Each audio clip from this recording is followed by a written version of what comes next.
Management. Hello, Doc. Hello, Doc. Make a date with our health professionals on the drive with the area gang. Mondays, 2:45 to 3 p.m. Hello, Doc. Hello, Doc. Hello, Doc. Okay, so you welcome back and you welcome Dr. Emefa Dzide. How you doing? Good, by God's grace. Yeah. I say you're looking good. Oh, I like really? your hairstyle. I said, oh. Anyway, thank you.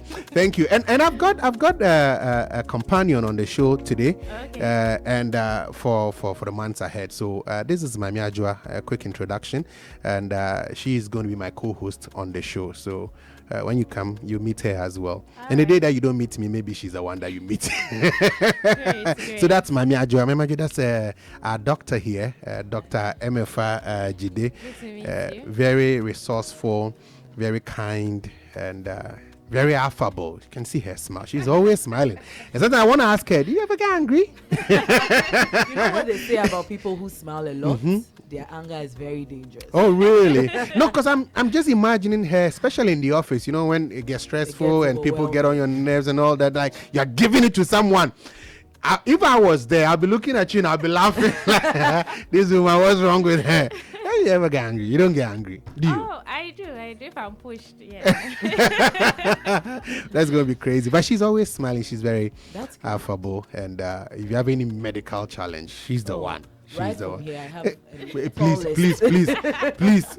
Oh, why? Allow You are us. the one who said if I No, have a medical yeah, but I didn't say right now because I have mine. challenge. I've not dealt with mine. I've not You are finished not dealing ready with to mine. deal with yours. No, I am. I'm dealing But with why have you mine. not dealt with it?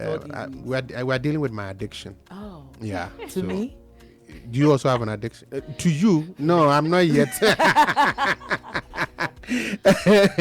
I've not gotten a feel of you to even grow addicted to you. But last week we started a conversation on addiction. We looked at, we tried defining Yeah. addiction. We looked at some of the symptoms. We looked at types of Yeah. addiction. We looked at some of the risk factors and triggers and all that. Yeah. We're going to continue today with treatment, but before we do that, just do a recap. A quick recap. Yeah, yes. of what happened last week. Yes. So just the definition of addiction, it's a chronic lifelong illness, okay, which involves a compulsive or like irresistible urge to either take a substance or indulge in some kind of activity despite the negative or harmful effects it has on your health. Yeah.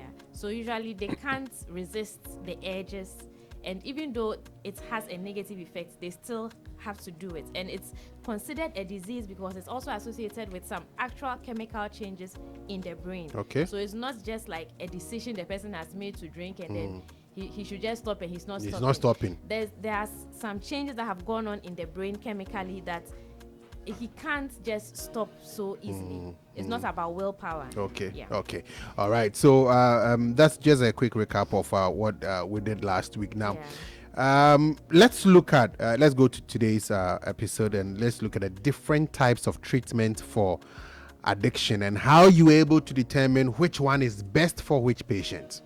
All right. So when I want to talk about the types of addiction or the types of treatment, it depends on what exactly you are addicted to. If it's a substance or if it's a behavior. Okay.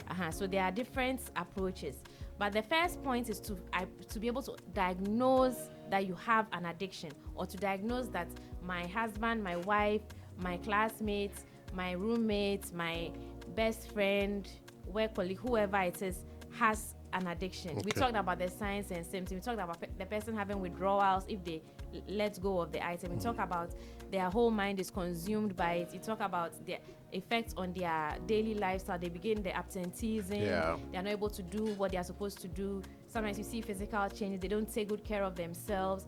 They get into trouble with their loved ones. They steal from their loved ones, those kind of things. So when you see all those signs, then you know that this is an addiction problem. Then you have to get the person to see a professional, first of all, to be able to diagnose what kind of disease, because sometimes they are linked with some disorders like depression, bipolar disorder, some mental disorders. So you have to be able to see a specialist, a professional, to be able to help you to diagnose which addiction this is. If it's associated with a medical treatable mental illness, then they take it from there. Okay. So the treatment options we have, I'll mention a list, but they are usually used in combination. You Okay. use at least 2-3 of them in combination. It's not just one as an option. So we have hospital management, and that's usually for the substance users. So Okay. when they get addicted to it, those people, they get physically ill when they stop using the drugs, especially the opioid, heroin, those kind of addictions. They get physically ill. Sometimes they can even die out of their withdrawal I think, symptoms. Alcohol withdrawal too is also one. Yesterday also, I was watching a video where an addict was narrating that the feeling or what they go through if they try to get off those drugs. Alcohol addiction too. Sometimes when they get off the alcohol, then they start having seizures. Before you realize, they go into a coma. A whole lot of things can happen. So in such cases, they need to be in the hospital to be managed with medications to be able to stabilize the body system. Okay. Yeah. Okay. Then aside that, we have rehabilitation centers, or the rehab centers that we talk about. They have structured, should I say, programs for people with different addictions, different timelines. Some have 6 weeks stay, some have 6 months stay, and those kind of things. So they give counseling, education, support, encouragement, and sometimes there are doctors there to give medications as well for those who need it. So that's the rehab center. Then we have therapy. Usually we do a lot of psychotherapy. The normal CBT we talk about, talk therapy we talk about. Then there's the contingency management therapy, where you teach them to set goals and then to achieve their goals and all those things. Then there's group therapy, there's family therapy. So depending on the addiction, then you know which therapy will be the best for you. Then we have support groups. So you have people who also are suffering from the same addiction, who try to share their experiences about what they've been through, and then those who are, let's say, at a higher stage of recovery, are ahead, can encourage those who are now starting their journeys and give them like encouragement and hope so that they can move forward with the getting over the addiction. Then there's also medications, usually for the mental disorders that are associated, and sometimes the substance use that's people are, especially alcohol and all other things, they've actually caused some kind of damage, some kind of deficiency in the brain, so they need some medications to actually keep them stable. Otherwise they might have adverse physical signs, if I should put it that way. So those are more or less the treatment avenues. It is said that for an addict, for you to give him whatever treatment, they should be willing to undergo that treatment. Is that the case? Yes. So those are part of the key components of like treating for addiction. So an important thing first is the type and severity of the addiction. If it's a substance addiction or if it's a behavioral addiction, if they're addicted to gambling and pornography, it's different from if they are addicted to drugs and all those kind of things. Sometimes even addicted to coffee, those kind of things. Yeah. But an important part is a level of commitment and readiness to change, and also a belief that the change is possible. Some of them are so hopeless, they don't think that they have any way out, that it's possible to get out of their addiction. So that's the hindrance for them to even getting help to recovery. So they have to be able to understand that they can actually make the change, and they are ready to make the change. To make the change. Yes. You can't force them trying to. I mean, your family member is going through addiction. It's a big deal. It's a worrisome a deal for the family. You can't force the person, put them into rehab. No, it's not the best. You can force them, but the relapse rate when you force them into rehab is very high. Another component is the maintenance of their psychological and emotional well-being, how they cope with stressful situations. Life is full of stress. You never have a life free of any problems. So they also have to be ready to learn how to deal with stressful situations, because no matter what, something might happen and it might push them back. So they have to learn those things. Also, another important component of the recovery is support from other people. You can't live life in isolation. You need support. You need friends and loved ones, or maybe your peers, fellow addicts who are also in recovery, you need some support. If the person is alone and nobody is supporting, helping, asking how are you and checking on them, they won't be able to recover adequately, or they are highly likely to relapse. Okay. Let's go back, because when you were mentioning the different types of treatment, you mentioned support groups, and you've just mentioned it again. Is it quite prevalent in Ghana? Do we have these support groups? Oh yeah, there are lots of support groups. There are lots of support groups around. Once you get to the places, especially the psychiatric hospitals, I've worked in 3 of the psychiatric hospitals. Okay. So they all have support groups. They have different churches have groups, different NGOs have groups, and all that. So once you get into an institution, they can direct you to which support group. They have the Narcotics Anonymous, they have Alcoholic Anonymous. So they usually are able to direct you to people who can help, because the support group can't be so many. It's few people at a time. And I mentioned that also because I think that stigma could also be a factor to prevent people going through recovery. So if you have people supporting you, then maybe you have better recovery rates. Well, honestly, it's not really that much of a stigma per se, because once you get to the right place to get the help, they are very, very kind and most of the most loving people that I've met are actually people working in psychiatric hospitals. Okay. Very caring. They listen to you, listen to what you have to say. They are very patient. They have a lot of time for you and all that. Sometimes the regular hospitals, they are busy and they are already stressed. So talking to someone there, they might not have enough time for you. But the psychiatric hospitals, they understand the conditions and they actually take their time, and they actually assign people to be with you, help you, call you, check up on you whilst you're at home and all that. Okay. You also mentioned relapse. Now, how can patients prevent relapse, and tell me about the most effective strategies? Okay. So preventing relapse is the same as preventing getting into addiction in the first place. Okay, so I want to put those two together. Okay. So first, you have to avoid or limit substances or activities that have addictive potential. Okay. So we all know these drugs: cocaine, heroin, tramadol, those very strong painkillers. Okay. They are very addictive in themselves, so avoid them. Maybe you are sick and then they prescribe that for you to take for a while. Take it, and then if you feel like it's making you feel too high, please limit it and then look for other alternatives. I guess health professionals would then have a role to play here if you're prescribing that thing for... Yes. So people who are addicted to the painkillers like pethidine, they realize that the sickle cell patients will take it. They realize they get this high feeling, whatever. So initially they are taking it for pain. Then later on they are taking it for the high feeling. So once you notice those things, you have to limit it as soon as possible. Okay. To not get too far. If you are taking too much coffee every day too, you should limit it before you get addicted. Yeah.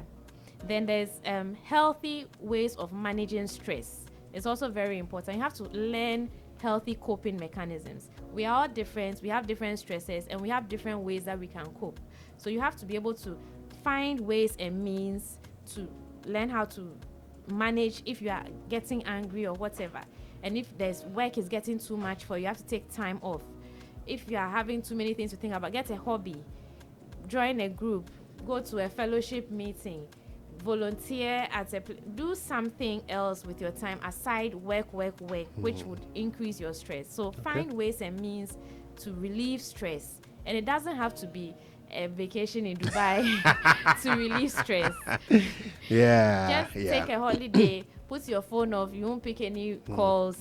Some people, they call them from work, even Saturday, Sunday, they are working always on the phone. Sometimes to start from when you get broken hearts.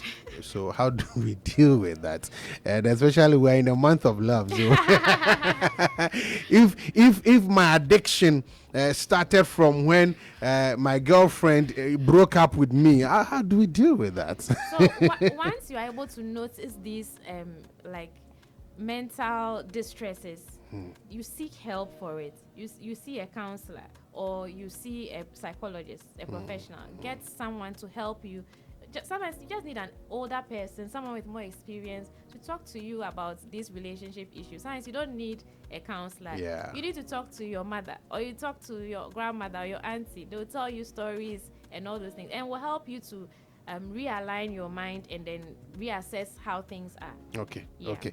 We've got to be wrapping up because of time. So let's quickly go over the resources that are available to patients struggling with addiction.